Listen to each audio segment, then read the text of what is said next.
మీ అందరికీ తెలుసు జనరల్ బాడీలో దీంట్లో డిస్కషన్ జరుగున్నాయి. ఈ ప్రాజెక్ట్ అనేది ఫినిష్ అయితే ఈ రోజు అక్కడ ఉండే వేల మంది సమస్యలు పరిష్కారం అవుతాయి. ఫస్ట్ మీరందరూ ఒక్కటి మాత్రం మనసులో పెట్టుకోండి, ఇది సక్సెస్ఫుల్ గా ఫినిష్ చేయగలిగితేనే సొసైటీలో ఉండే అప్పులు కానీ అన్నీ క్లియర్ అయి ప్రతి మెంబరు హ్యాపీగా నా ఇంటికి ఎలాంటి ఇబ్బంది లేదు అని చెప్పి హ్యాపీగా గుడ్డి మీద చేసుకొని పడుకోవచ్చు.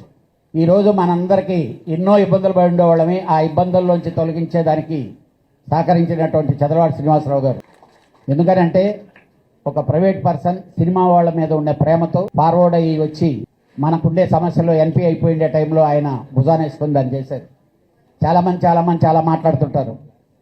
ఆ రోజు ఎన్పీ అయినప్పుడు ఆ డబ్బు గారు కట్టకపోతే ఎంసీఎస్కి వెళ్ళిపోయిండేది. ఇది వాడు ఏం చేసినా కానీ ఎవరు అడుగుండేవాళ్ళం కాదు.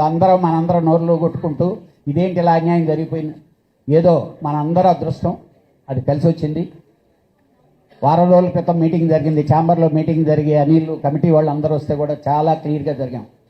పాత ఇష్యూల మీద పాత డిస్కషన్లు వద్దు, కొత్తది ట్రాన్స్పరెన్సీగా సక్సెస్ఫుల్గా దీన్ని ఫినిష్ చేయండి.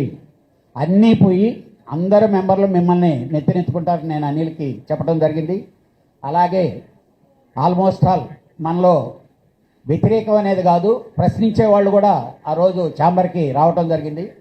అందరూ సుముఖంగానే వెళ్ళారు. డెఫినెట్గా త్వరలో మంచి పాజిటివ్ దీంతో వస్తుంది.